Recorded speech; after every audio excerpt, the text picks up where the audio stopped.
O desenvolvimento da espécie humana é indissociável do conhecimento e da aplicação dos mais diversos materiais. Não será por acaso que a história classifica as civilizações de acordo com os períodos da Idade da Pedra, do Bronze e do Ferro. Mas nesta aula vamos olhar para aquela que poderíamos designar por Idade dos Materiais Inteligentes. A primeira vez que o homem produziu este tipo de materiais com reforços fibrosos terá sido o papel de papiro há mais de 4.500 anos, no Egito. Mais tarde usaram-se cortes desta planta para fazer barcos, cordas ou cestos, e os egípcios também usaram a palha no reforço de tijolos por volta de 1300 anos antes de Cristo. Já os progressos na arquitetura e na engenharia civil, alcançados pelos romanos, também só foram possíveis graças à invenção de um novo tipo de material crítico, o betão. Na segunda metade do século XVIII, a Revolução Industrial permitiu um conjunto de mudanças tecnológicas com um impacto económico e social mundiais.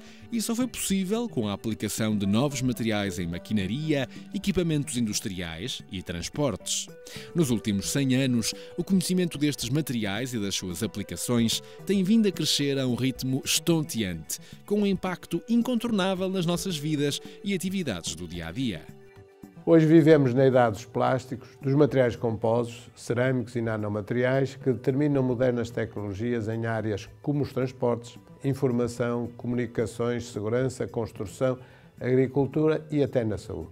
Mas do ponto de vista da engenharia mecânica, olhemos para a utilização de materiais estruturais no projeto de estruturas mecânicas.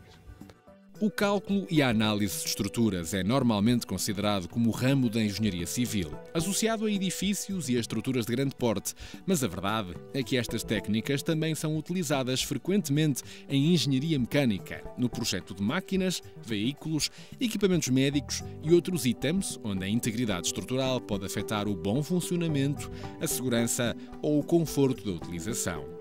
Num projeto de estruturas, o engenheiro é confrontado com problemas. Definida a forma de um elemento da estrutura, conhecidas as solicitações exteriores a que está sujeito e os materiais usados na sua construção, o engenheiro tem de verificar a estabilidade desse elemento. E este é o problema de verificação do dimensionamento. Em alternativa, conhecidas as solicitações exteriores e a função a desempenhar pelo elemento estrutural, o engenheiro terá de definir a forma e as dimensões, bem como as características mecânicas do material a utilizar.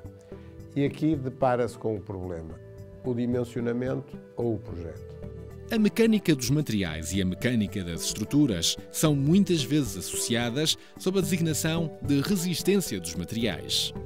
Na verdade, a fixação das dimensões de um elemento estrutural ou de componente mecânico implica, desde logo, o conhecimento das propriedades mecânicas dos materiais usados e o conhecimento por cálculo ou medição das tensões e deformações que se verificam na estrutura ou elemento estrutural.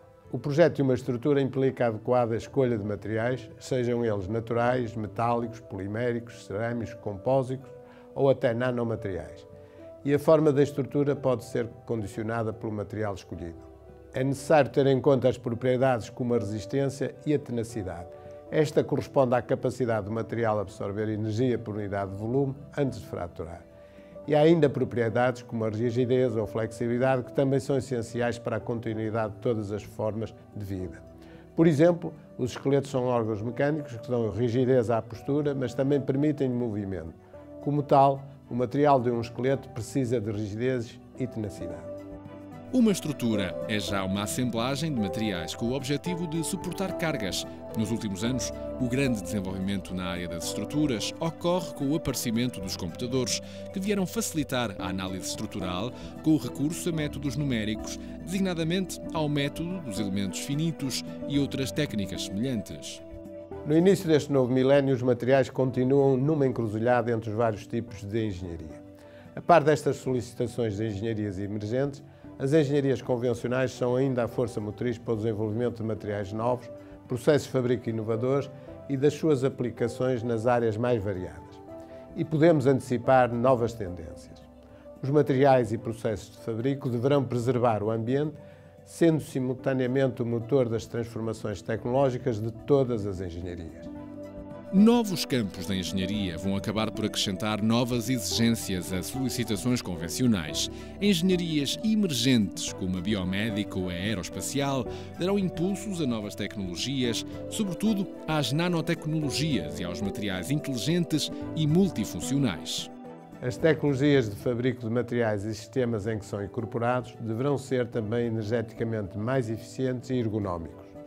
E, em síntese, materiais avançados, leves, com maior rigidez e resistência específicas, serão utilizados nas indústrias aeronáutica e aeroespacial, mas também na indústria de transporte de superfície, se a sua duração em serviço for compatível com o desempenho dos equipamentos que os requisitem.